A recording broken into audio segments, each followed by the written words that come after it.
I was talking with Professor Minnis before we started, and we talked about the fact that the economy, if you graph it out, kind of looks like this. It's an upward sloping line. It has an innate secular growth rate underlying, and small fluctuations. So the economy grows 2% a year on average, sometimes 3, sometimes 1, sometimes maybe 4, sometimes maybe -2. But clearly the range of outcomes is modest, so if you do it on the right scale, the fluctuations are small. Then, if you graph corporate profits, they look like this. Corporate profits fluctuate much more than the economy, even though most of the movements in corporate profits are determined by the economy. Why do they fluctuate more? And the answer is that companies have leverage. They have financial leverage, which means that a certain change in the profits of the company here, after paying off the bondholders, makes the return to the shareholders much more volatile. And they have operating leverage. Since a bunch of the costs are fixed, if the volume doubles, the profits quadruple. If the volume goes in half, the profits disappear. So companies are leveraged, and profits are much more volatile than earnings. Then if you graph the stock market, it looks like this, up and down crazily. That's what investors really care about in the short run. Why are stock prices so much more volatile than corporate profits, which, if you think about it, when you buy a stock, all you're buying is a share of corporate profits. Shouldn't they reflect the same volatility? Why should the price of a share of profits be more volatile than the profits themselves? And the answer is that Richard Feynman, the great physicist, once said that physics is easy because physics would be much harder if electrons had feelings. The market is composed of one thing. Any market, people. People have feelings. So they get excited and they bid the value of a share of corporate profits very high. Then they get depressed and they price it very low. So naively, people think that the changes in stock prices are determined by corporate events, by fundamentals. And if you watch TV, the announcer says the stock market was up 200 today because Tesla had a great announcement. Or the stock market was down 200 today because it looks like inflation is raging. The proper answer is the market was up 200 because today people became more optimistic. Or it's down 200 because people became more depressed.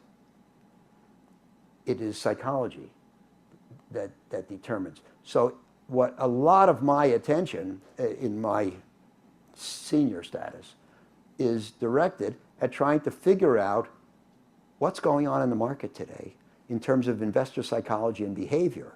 And what does that tell us about the proper behavior for ourselves? And so you knew I was going to get to your question sooner or later. So, 5 and 6, I detected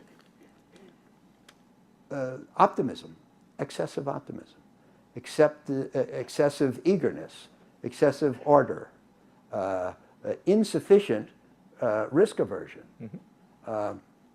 insufficient fear. And consequently, that implies that asset prices are probably too high. That was it. That was it.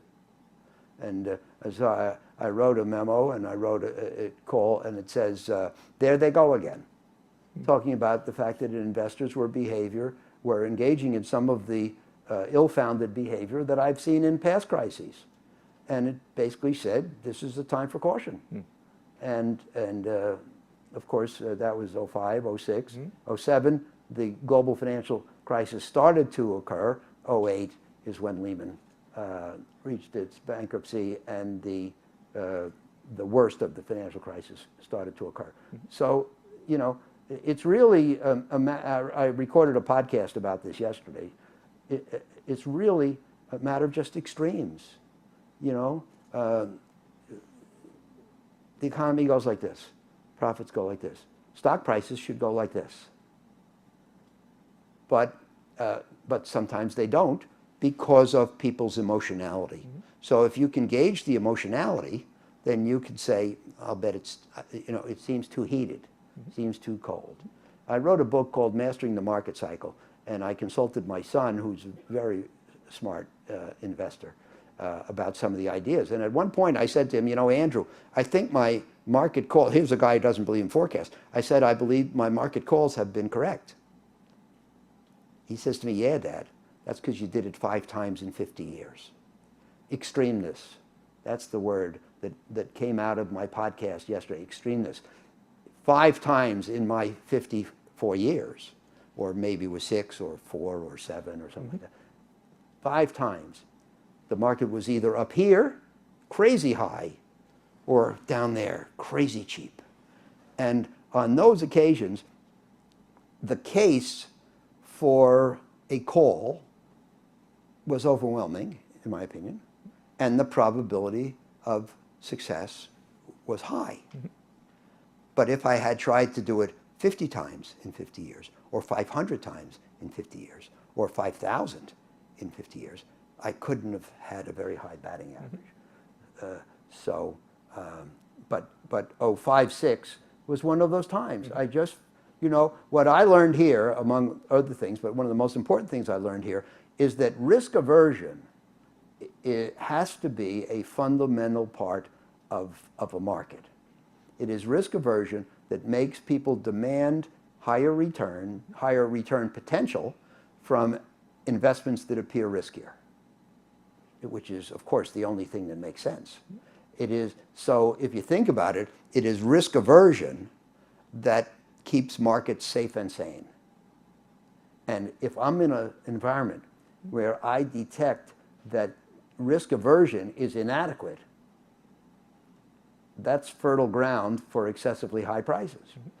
Sometimes, like in 08 after the Lehman bankruptcy, I can get a sense that risk aversion is excessive. And thus prices are probably too low. That's a time to become a buyer. So, as I said, we came in on September 18th with $10 billion on the shelf. Should we invest it? Well, let's analyze whether the financial system's going to melt down. No such thing. How did I make a decision? What I decided was this. It's hard to predict the end of the world. Never happened before. And so you don't have a very good decision-making system. It's hard to do so and assert a high probability that you're right. It's hard to, if you make a prediction that the world's going to melt down, it's hard to know what to do about it. What do? How are you going to live? Are you going to walk around with a gold bar and peel off a little to buy the stuff you need? And it's hard to act on it. And most of the time, the world doesn't end. So it was very hard to reach that opinion. And I said, rather, if we invest today and the world melts down, it won't matter. The money on the shelf won't do any good anyway. But if we don't invest today and the world doesn't melt down, then we didn't do our job. So to me, it was a very easy decision. And Bruce, we hashed these things out together, but we were in agreement. So he invested for that fund I mentioned, $450 million a week on average for the next 15 weeks. $7 billion over a quarter, almost all the fund. And it turned out that the world didn't melt down. Bear Stearns had disappeared. Merrill Lynch had disappeared into the clutches of B of A. Wachovia Bank, Washington Mutual Bank, AIG, Lehman Brothers. We all knew that Morgan Stanley was next and Goldman Sachs was after that. And it looked like a downward spiral.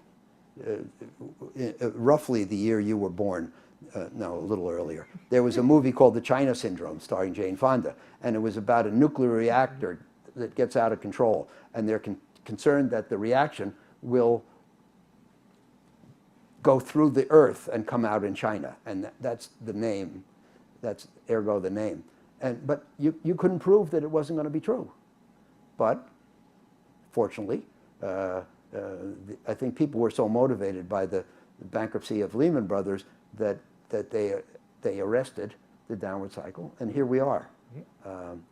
But you know, you can't make these decisions based on provable hypotheses. Sometimes you just have to make a judgment.